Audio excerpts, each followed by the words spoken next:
इस वक्त की सबसे बड़ी और चिंताजनक खबर मिडिल ईस्ट से सामने आ रही है। एक ऐसा हमला जिसने सिर्फ एक देश नहीं बल्कि पूरी दुनिया की ऊर्जा सुरक्षा को हिलाकर रख दिया है।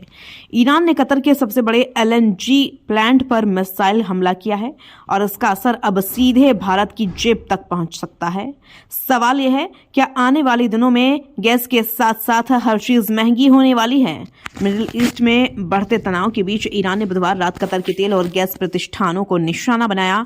यह हमला कतर के सबसे महत्वपूर्ण एलएनजी हब रास लाफान रिफाइनरी पर हुआ, जहां से दुनिया भर में गैस सप्लाई की जाती है। इस हमले में कतर की एलएनजी उत्पादन की दो प्रमुख इकाइयां ट्रेन 4 और ट्रेन 6 बुरी तरह क्षतिग्रस्त हो गई हैं। इनकी कुल उत्पादन क्षमता करीब 12.8 मिलियन टन प्रति वर्ष है, जो कतर की कुल गैस निर्यात क्षमता का लगभग 17% हिस्सा है। कतर एनर्जी के सीईओ और ऊर्जा मामलों के राज्य मंत्री साद शेरिदा अल काबी ने खुद इसकी पुष्टि की है कि इस हमले से एलएनजी निर्यात क्षमता में 17% की गिरावट आई है। इतना ही नहीं, इस नुकसान की भरपाई और मरम्मत में 3 से 5 साल तक का समय लग सकता है। यानी साफ है, यह कोई छोटा झटका नहीं बल्कि एक लंबा चलने वाला वैश्विक ऊर्जा संकट बन सकता है। इस हमले का असर सिर्फ कतर तक सीमित नहीं है। चीन, दक्षिण कोरिया, इटली और बेल्जियम जैसे कई बड़े देश कतर से एलएनजी आयात करते हैं। अब इन सभी देशों की ऊर्जा सुरक्षा पर बड़ा सवाल खड़ा हो गया है। कतर को मजबूरी में अपने कई एलएनजी अनुबंधों पर फोर्स मेज्योर घोषित करना पड़ा है, यानी अब वह तय समय पर गैस सप्लाई नहीं कर पाएगा। लेकिन सबसे बड़ा सवाल, भारत पर इसका क्या असर होगा?